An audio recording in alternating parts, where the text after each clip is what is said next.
નમસ્કાર. દિવસભરના તાજા સમાચારોમાં તમારું સ્વાગત છે. તમારી સાથે હું છું પિનલગીરી ગોસ્વામી.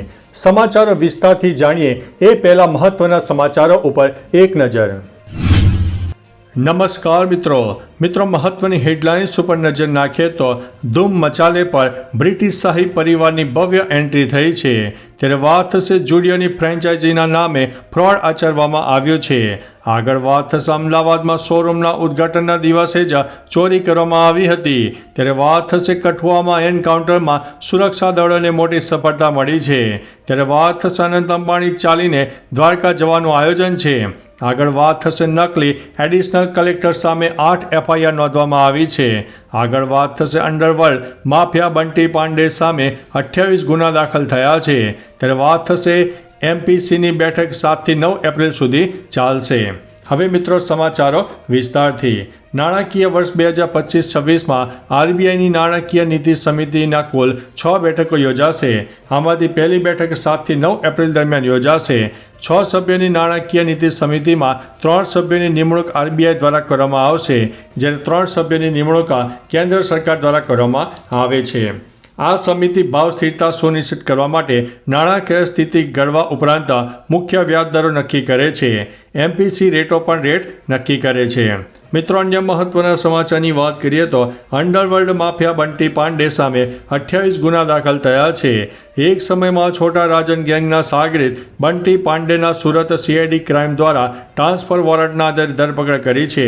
ગુનાહિત દુનિયામાં દૂર જઈને સંત બનીને આધ્યાત્મના માર્ગે જવાનો પ્રયત્ન કરનાર પ્રકાશચંદ્ર પાંડે ઉર્ફે બંટી પાંડેની સુરત સીઆઈડી ક્રાઇમ દ્વારા 21 વર્ષ જૂના કેસમાં ધરપકડ કરીને તેમની પૂછપરછ કરવામાં આવી છે. મિત્રો, અન્ય મહત્વના સમાચારની વાત કરીએ તો નકલી એડિશનલ કલેક્ટર સામે 8 એફઆઈઆર. દેવભૂમિ દ્વારકા જિલ્લાના ખંભાળિયામાંથી નકલી એડિશનલ કલેક્ટર ઝડપાયો છે. નકલી એડિશનલ કલેક્ટર જીલ પંચમિત્યાની ધરપકડ બાદ 3 દિવસના રિમાન્ડ દરમિયાન અનેક ચોંકાવનારી વિગતો સામે આવી છે.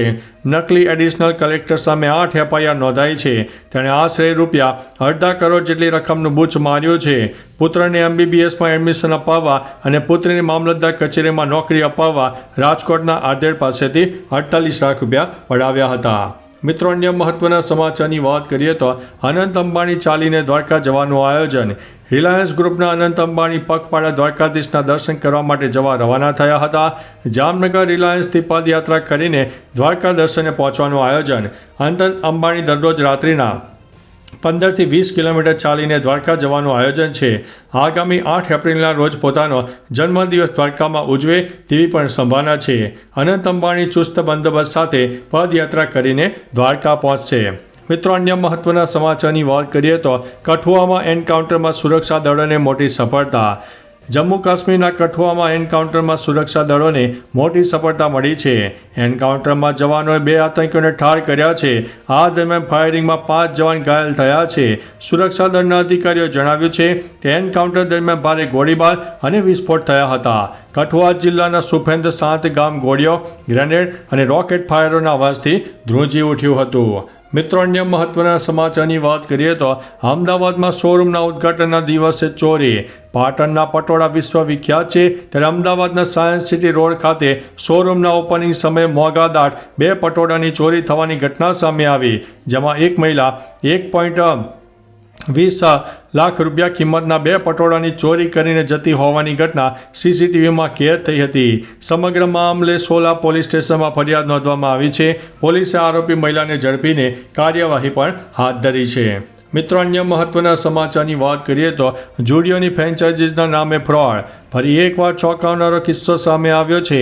જુડિયોની ફ્રેન્ચાઇઝીસના નામે 28 લાખનું ફ્રોડ થયું હોય તેવી ઘટના પ્રકાશમાં આવી છે. આ કેસના મુખ્ય આરોપીની ઝારખંડથી ધરપકડ કરી છે.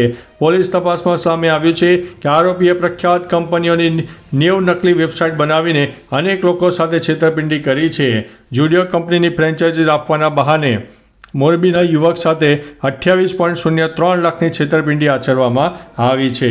મિત્રો, અન્ય મહત્વના સમાચારની વાત કરીએ તો ધૂમ મચાલે પર બ્રિટિશ શાહી પરિવારની ભવ્ય એન્ટ્રી. બ્રિટનના વેસ્ટમિન્સ્ટર એબી ખાતે આયોજિત કોમનવેલ્થ ડે 2025 ઉજવણીમાં એક અનોખો નજારો જોવા મળ્યો. સમારોહમાં રાજા ચાર્લ્સ અને રાણી કેમિલાનું સુપરહિટ બોલિવૂડ ગીત ધૂમ મચાલે સાથે સ્વાગત કરવામાં આવ્યું. અણધાર્યા સંગીતે સમગ્ર કાર્યક્રમને ખાસ બનાવ્યો. હવે આ વિડીયો સોશિયલ મીડિયા પર ઝડપથી વાયરલ પણ થઈ રહ્યો છે. તો ચાલો મિત્રો, ફરીથી દેશ અને દુનિયાના સુપરફાસ્ટ સમાચાર લઈને મળતા રહીશો. ત્યાં સુધી અમને રજા આપશો. નમસ્તે.